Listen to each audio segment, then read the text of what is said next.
Super excited to have you guys all coming through and enjoying today's episode. A ton of really crazy spots. The $40 straddle is on for much of the session, so you know what that means. Lots and lots of big pots, as well as a special appearance from a good friend Mariano. The straddle is on and I'm in said straddle. Middle position makes it $65 to go. We decide to make the call here from the straddle, and the flop comes ace, queen, deuce, rainbow. Having ace 8 offsuit is not the best thing in the world, but we do flop top pair with a meh kicker. I check it over to my opponent who bets 75. Easy call for us. The turn card comes the queen of hearts. Not a good card because I assume that my opponent is probably going to be betting flop with all of his queens here. Our opponent is not stopping the betting. Once I check it over to him, he bets 115. There is a backdoor flush draw available at this point. I do, in fact, have the 8 of hearts. I end up making the call here as I still have a pretty solid hand. And the river card comes out at 3 of hearts, bringing in that backdoor flush. I consider block betting for quite some time. Then I realize that if I do that, I just pretty much easily get my opponent to fold all of his big bluffs. So I decide to just check here and evaluate. My opponent decides to bet $330. And my initial reaction is to go for a fold here. This is a pretty strong line, raising pre-flop and going 3 barrels. But out of nowhere, out of the corner of my eye, I see a glimmer of weakness. I see a live tell that it's pretty dominant in my eyes here. My opponent is glaring off, not willing to make any form of contact. Again, sometimes that's strength. Sometimes the opponent just can't even hold it together because his hand is so good. But I don't know, that coupled with the way he was holding his chips, it just felt to me deep in my gut, deep in the white magic, that my opponent happened to be bluffing here. So when I get a live read, it doesn't happen very often, but I decide to just go with it. I throw in the chips to call, and my opponent says the beautiful words. Good call to us. We're going to go ahead and take that very first pot down. Let's go. Looking to really ride the momentum here. There's a $40 straddle on here, which means there's like 5 or 6 blinds. I find myself in the low jack with queen 8 of hearts. I decided to raise it up to $125. The button, the straddle, make the call. We're going off to a flop that is pretty reasonable as it comes jack, jack 7 with 2 hearts and a spade. Sometimes I think betting here is good as we only have queen high, and getting better hands to fold that have equity against us makes sense. But all in all, it's really nice to have a hand this strong as a sneaky check. So I go ahead and do that. Luckily for us, we get a peel off a free card here when the button checks it through. The turn card comes a king of spades. With the action checked over to me, I think betting a little bit bigger now is a pretty reasonable idea. One, I think that I can get a bunch of middling pairs to fold now. 9s, 10s, 8s all make sense. But I'm going to be able to put a king in a tough spot, if not to at least fold on his turn card, but think about folding on the river. I bet 300 here. Only the button makes a call, and we're going off to a river card that comes at 3 of diamonds. As we mentioned on the turn, I think the plan was always to barrel off the river if it came, whether, heart or a brick as this is now. All the straight draws miss, which is, something to kind of consider if our opponent happened to have a hand like queen 10. That's definitely something that's possible, or if our opponent happens to peel one off here with like a hand like ace 10 of hearts. The last thing I want to do is check and just lose the pot here. Another big thing, as we mentioned, is I think we're going to put our opponent in a really tough spot with a bunch of those middling pairs and even a weaker king holding. Either way, I bet $1,000 looking to go big here and really attack our opponent, but he snap calls and shows jack 9 offsuit. Really great play for my opponent there. Let me just bluff into him.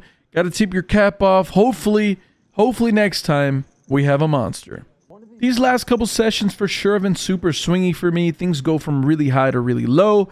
But we're not going to let that affect us too much here, as we are immediately looking at a very advantageous situation. When the button decides to make it $60 to go, with the action folded over to me in the $20 straddle, we look down at the American Airlines pocket aces, the pocket rockets. This is exactly what the doctor ordered. As you always say, teaspoon of sugar helps the medicine go down. Shout out to Mary Poppins. Comment down in the section below if you've seen Mary Poppins. That's a classic, right? Who hasn't seen Mary Poppins? Either way, we have some poker to talk about. I decided to 3-bet here to $260. The initial raiser calls, and the flop comes out deuce 3-5, all clubs. I do, in fact, have a club here, so flopping ourselves a straight flush draw and overpair seems like betting's not the worst thing in the world, I guess. I make it $325 to go. Our opponent makes the call. We're going off to a turn card that comes in 9 of clubs, giving us the nuts here. Or at least second nuts. as a straight flush is possible technically. I decided to bet $375, considering I do have the ace of clubs. It's really, really going to be tough for my opponent to call down with anything outside of the second nuts, which, again, there's only one card that exists, which is the king of clubs. $375 is the price of poker. Our opponent obliges with a call. In the river card comes a queen of diamonds, again, changing nothing to the board here. At this point, I looked down into my hand just to make sure that I didn't miss, read my hand, and, yeah. Happy I did. I have the ace of spades. That is definitely not an ace of clubs. That is a spade. Totally a spade, not a clover. That is. Cannot. Yeah. So I went from thinking I had the nuts to having a pretty clear bluff catcher, not a great hand. I check it over to my opponent, who does not oblige. He decides to bomb it for 1,600. Either way, I just fold it and show it. Our opponent will not show us, so we'll never know if we made the right fold, but I feel pretty comfortable saying that no spade, or excuse me, no club in my hand was not a good thing. Things went from starting off fast to really cooling down. Big draws not getting there, now aces getting cracked, and this is not fun. To top it all off, the cherry on top of this situation is I'm misreading my hands. Let's focus up here. In this very next hand, the $40 straddle is on, the button makes it 120. The small blind just calls here with all that dead money in the middle. We look down an ace-9 offsuit, a really bad hand. Just not even good enough to just call. So if I'm going to play it, I'd rather play it aggressively. I don't throw a lot of 3-bets in these spots with really bad hands. So it's, kind of reasonable, especially from the blinds when I think I'd be really strong here to just try to steal this one here. I make it $400 to go. The $20 straddle hems and haws for a little bit before deciding to jam all in for $1,400. With the action folded back to me, there is over $2,000 or $2,100 or $2,200 here in the middle already. We need to call 1,000 more to win a pretty big pot here in excess of $3,000. Not a great spot here, but there's a good chance I have at least 30%. And to be fair, things are not going my way, so why not compound on those bad mistakes by making a worse one? This opponent wants to run it twice, and I know that for a fact, which gives me a better chance of hitting my outs, I guess. Maybe not. That's not how it works. But in my head, that's what I'm telling myself. That's just how I'm trying to cope with this. Either way, my opponent and I are going to 2 boards. The first board comes out ace, jack, 4 with 2 diamonds, turn 6 of diamonds, river 5 of spades. I say 1 pair. My opponent says also 1 pair and shows the queens. The second board comes out deuce, 3, deuce, turn 4, river 5. Looks like we're chopping the pot until once again misreading my hand occurs, but in a good way. Oh no. Sorry to my opponent here, but I actually scooped this pot as I make a straight on the bottom board. Kind of a grody way to win that one, but hey, things aren't going my way. I guess it's hopefully something I can catapult off of. Okay, looking to put that badness behind us. Moving forward, I'm locked in. There's a $20 straddle on. Middle position makes it $60 to go. I'm in the cutoff, and we look down at ace-king here. Let's go. Off-suited. I 3-bet to 225. Our opponent decides to make the call. We're going heads up to a flop that is beautiful. Ace-5-5 rainbow. With the action checked over to me, I decided to play this a little tricky. Our opponent goes by the name of Matt. As you guys know, he's very aggressive in spots like this. And if I show a little bit of weakness, I think that he'll take the bait and at least consider blasting off here, as he did it in an exact same scenario earlier on a very similar board texture. I decide to just check it through, and the turn card comes a jack of clubs. Again, doesn't change a whole lot of anything. Ace-jack does now beat us, but again, I'm not scared about the monsters in the closet that I don't even know exist there, at least not yet. Our opponent decides to take the bait and bets $275. I definitely make the call here. We're going off to river card, comes a 4 of hearts. Our opponent once again has the action to start off him. If he decides to check it over to me, I have a preset mind. I want to bomb it. I'd go at least $1,000 or more here. Betting over the size of the pot makes a ton of sense. I think I'm going to have a bunch of random air balls here. A hand like king 10 definitely makes sense here, as I'd be 3-betting that and probably checking back this flop at least some times here. Either way, it won't even come to it. My opponent just leads off for 700, and against that specific sizing, I don't see a ton of value in raising, or at least not in real time. I just decide to flick in the call and show my hand, and he mucks. So we take a really nice pot there. He would later on tell me that he was value betting. He had ace 10 there, so it looks like we missed out on some value. Seems like our tricky hand mostly just tricked ourselves into getting minimum value. So I fucking look like a blue man group guy. Me and AB have a no chip shuffling bet going on right now. It's very scary. I do this shit all the time. But anyways, that is your mid-session update. Hopefully I don't lose this. We have to put a time limit on this, dude. There's no way we're going to be here for... Alright, by this point, the game has switched to 10, 20, 40 with the occasional round of $80 double straddles. I'm into this game for piles already, as the one thing I'm going to ask you guys from the bottom of my heart, if you guys can help me out by doing in today's episode, is dropping a like, comment, and subscribe. It goes such a long way in growing our channel. This is a new year, it's a new me. Probably not a new me, but we're looking to continue to prosper and grow within the space of poker. In this very next hand, once again, we have a very fun spot. We're under the gun limps. I'm in the small blind with ace king offsuit. There is a $40 straddle on here.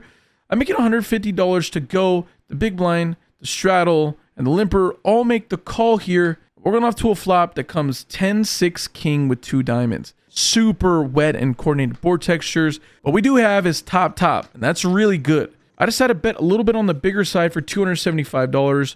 The big blind is the only caller here, and the turn card comes a miraculous king of spades. We now improve the trips here, and hopefully our opponent just has a hand like king jack or king queen.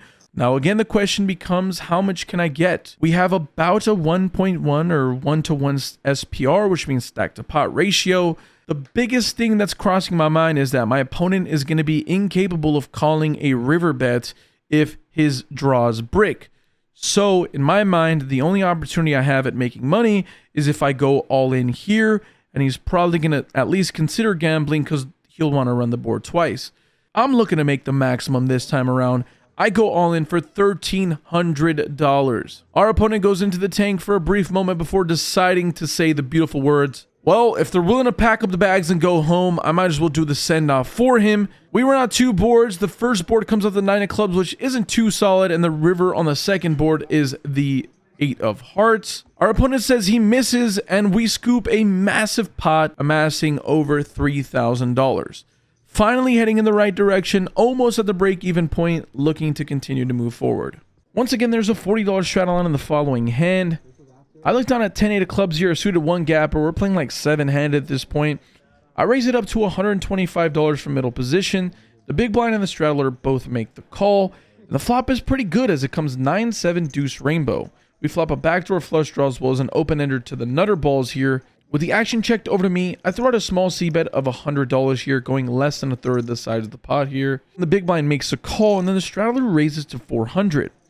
With the action back over to me, I think calling is the best bet here. I think raising here would be disastrous. The small blind folds, and we're going heads up to a turn card that comes a king of spades. At this point, it brings a backdoor flush draw, but again, not the one that I was looking for. My opponent bets $1,000, and I unfortunately have to make the fold. As much as I love this hand, it's just not a good spot for me. Luckily for us, because it is my game, we can throw a little rabbit hunt, and as you guys can see with me, we peel the ace of clubs. Looks like we weren't going to get there anyways. Feels kind of decent, but either way, let me know if you guys would have played the hand any differently. Moving along here, there's no straddle in the following hand, so we're just playing 10-20. Under the gun decides to raise to $75. I find myself in the cutoff with queen 10 of diamonds. Again, a suited 1-gapper, beautiful Broadway holding. I make the call here. I will say that I think this is a little more on the passive side. Seems like now that I'm getting closer to break even, I'm starting to slow down, which I don't think should be the best thing to do. I think continuing to play aggressively in position makes sense, but I decided to do this. The small blind makes a call as well. We're going off to a flop here that's pretty good as it comes 10 deuce 4 with 2 clubs. With the action checked over to me now, I decided to bet out $100. Under the gun, which is the initial raiser calls, the small blind folds, and the turn card comes in 9 of hearts. Actions checked over to me once again. I think we have a clear value bet. I decided to bet $225. My opponent makes the call. The river card comes a 6 of hearts, so that backdoor flush draw does complete. With the action checked over to me, I think this is a close spot between betting for value and just checking back. I think if I had like a queen of hearts or something, I can consider betting here as I do block an important card or an important Broadway flush. But all that being said, I just think it'd probably be best to just check here. It'd be disastrous if I bet here and I get bluffed off my hand.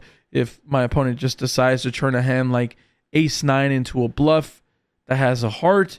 Either way, I just check it back, and my opponent shows pocket sevens. Looks like we were able to get max value there anyways. Happy to take that pot down. In this next hand, we look down at a very, very wonderful sight. Pocket queens, the ladies looking to do us some good. I'm in middle position. I decided to raise it up to 60. The cutoff, the button, make the call. We're going off to a flop that's very good as it comes 9-7 deuce. Something we saw earlier in the session was a little board just like this. I decided to c-bet a little bit on the larger side for $150. I realize that the c-bet is pretty big, but I'm trying to do something a little more exploitative. The cutoff folds, but the button calls, and the turn card comes the 4 of diamonds. Once again, I think I have a pretty clear-cut bet for value, but because I bet so big on the flop doesn't mean I have to just go massive here on the turn. Again, I don't want to just allow my opponent to get away from this hand cheaply. I'd rather milk him for all it's worth, so I make it $175. My opponent thinks about it for a second before calling, and the river card comes the jack of diamonds. Once again, I think that we can go either way. The only trouble now is that a very obvious flush draw, or excuse me, straight draw has now come in. I bet $250, and luckily for us, our opponent thinks about it for a moment before eventually calling. We show our hand, and it is in fact good. Finally, things are heading in the right direction.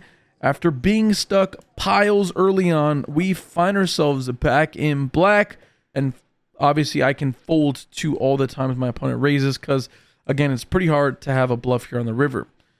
Let's see if we can't close out the session. All right, with this newfound confidence, I'm looking to build on that. Early position makes it $60 to go. We look down at 5-3 suited here from the button. I decided 3-bet to 250. Like I said, haven't been 3-betting with any weak holdings to this point, and I'm also on a winner's high. I make it $250 to go. The small blind cold calls, never great, and the under the gun player calls as well. The flop comes king jack 8 with 2 diamonds and a spade, so we flop a backdoor draw here, but let's be real. This is a whole lot of jack crap. With the action checked over to me, I decided to c-bet for small sizing of 225, about a third. Unfortunately for us, both opponents make the call. They're not falling for any of this junk, and the turn card comes a 7 of hearts, changing nothing. Once again, with the action checked over to me, I'm just praying, looking to buy this pot here. I decided to bet $500 when it's checked to me. The opponent to my left, hims and haws, does a quite, wonderful job of doing the Hollywood acting here. Honestly, almost got the Oscar award nomination. He decides to go all in for $1,200. Our opponent from the initial raising spot folds. Action back on me. I have 5 high. Yeah, easy fold. I make a joke here saying that I'd fold even a pocket jacks or a set of jacks because my opponent has been playing a little more on the snug side. So, it is what it is. Looks like the winner tilt's getting the best of us, but we have another big hand to go over, so let's hop right into that. Okay. We have some important stuff to go over. There's no video for this last hand as my phone had died. Yes, we have another dying phone situation. Forgive me, but it's important that I mention this hand because it was, I think, the biggest hand of the session. 1 and 2, we were like 9 hours into the session, so it's bound to happen. Anyways, in this next hand, we look down at a premium pocket 10s here. The game is playing as 10-20 as the current standing.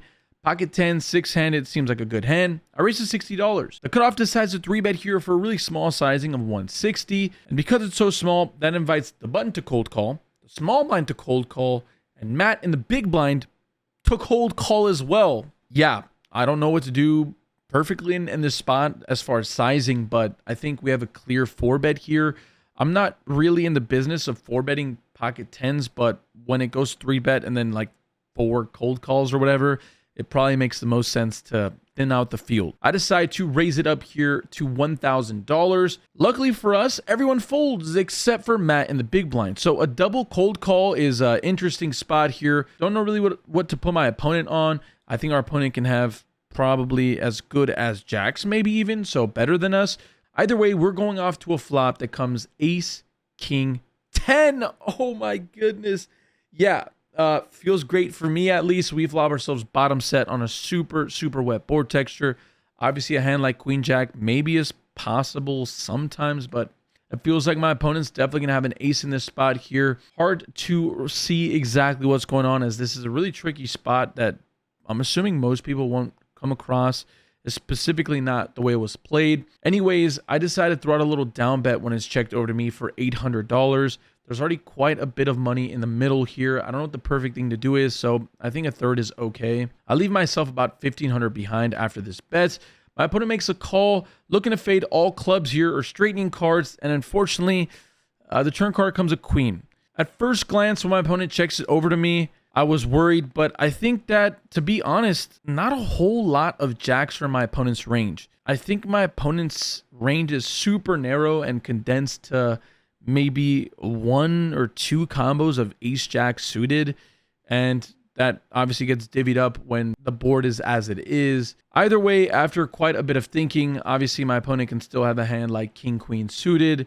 There's a ton of, I think, hands for value, and though at first I was scared, I think this is a good spot to actually go for some thin value. That, coupled with the fact that I only have like half, SPR here, I only have $1,500 remaining, I decided to just go all in here. It seems like the best play to do.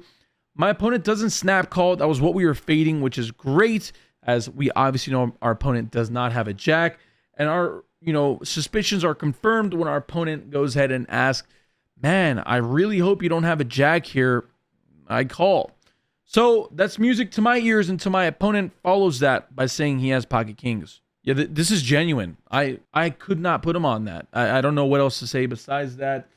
Yeah, man, that sucked. We're dead to rights here. 1 out. He's kind enough to let us run it out 2 boards, and obviously, the 10 does not come. If it did come, I would have probably cried, but I don't even know where to go from there. I think my opponent played it in a very interesting way. Luckily, our opponent is a good friend, so he would later tell me on what he was thinking in his head, and it all ended up making sense to me. But unfortunate for us, we finally find a way to battle back, and just to lose it all in like a 9 or whatever. I don't even know how much that pot was massive. I had like maybe 4 or 4,500 to start the hand with, or whatever the case may be, and to lose all that one sucked. So just a casual like 8K, 9K pot not going in my way. Seems like these sessions are kind of teetering off in like good and bad, and then it just peels off in a really rough spot like that. So not the first time I'll feel pain, definitely not the last time I'll feel pain, but yeah, all of that being said, things will happen when they happen, and just wasn't my night. Obviously, we tried our very best. All of our big hands got coolered, or cracked, I should say, and then we got in some pretty shady coolers. I think we can say with a very confident mind is that I'm really happy for these for the coming year, for all that we have to look forward to. I can't thank you guys enough for continuously supporting these videos. Thanks so much for watching this video all the way through. No outro at the casino, as I was heartbroken. No, but in reality, yeah, it was like 6 or 7 in the morning and I just got destroyed. So I was ready to pack it up and wait till the next day and talk to y'all about it. We were into that game for 4,500 and out for a grand total of 0. So not a great session for us, but obviously could have been worse. The game played massive. So in reality, we only lost 100 big blinds, which isn't all that bad. As far as things to mention, again, if you guys didn't know, we're doing our WSOP giveaway. The only way you guys can enter is very simple. Be subscribed to this channel and like, all the videos or whatever. Like, subscribe to the Close to Broke podcast channel, which again, it's super simple. It's Close to Broke podcast on YouTube. Find it, just subscribe to it. Or even easier, there's a link in the bottom of the description right here. If you click in the description box, click the C2B podcast link and subscribe. That's it. Like the current video on that. And lastly, if you guys, the most important part, if you don't do anything else, just please do this. This is really important. Submit a 60 to 90 second long video over to this email here, c2bpoker@gmail.com, letting me know why you think I should choose you to join me in the WSOP giveaway. You guys are curious what's going on? I'm taking care of the flight, the stay, as well as your entry into a bracelet event here in the WSOP in the coming months. All of that being said, I hope to see you guys in Vegas, and if I don't, I hope to see you guys in somewhere near you. That's gonna do it for today's episode. Once again, make sure to like, comment, and subscribe. Also, check out the Instagram. I should probably mention this more often in videos than I do. Check out the Instagram, Close to Broke. It's the only place you're gonna get up-to-date, updates on my life and specifically poker. Make sure to follow me on C2BLA at Twitter, at C2BLA. If you guys ever want to see what I post on Twitter, that's a more personal way I interact with fans. And yeah, lastly, yeah, I think that's it. I've done enough plugging for the day. Thank you guys so much for watching. I hope to see you guys on the next episode. And until then, wish you guys a very happy day. Stay happy, stay healthy, and more importantly, y'all, run good at the tables.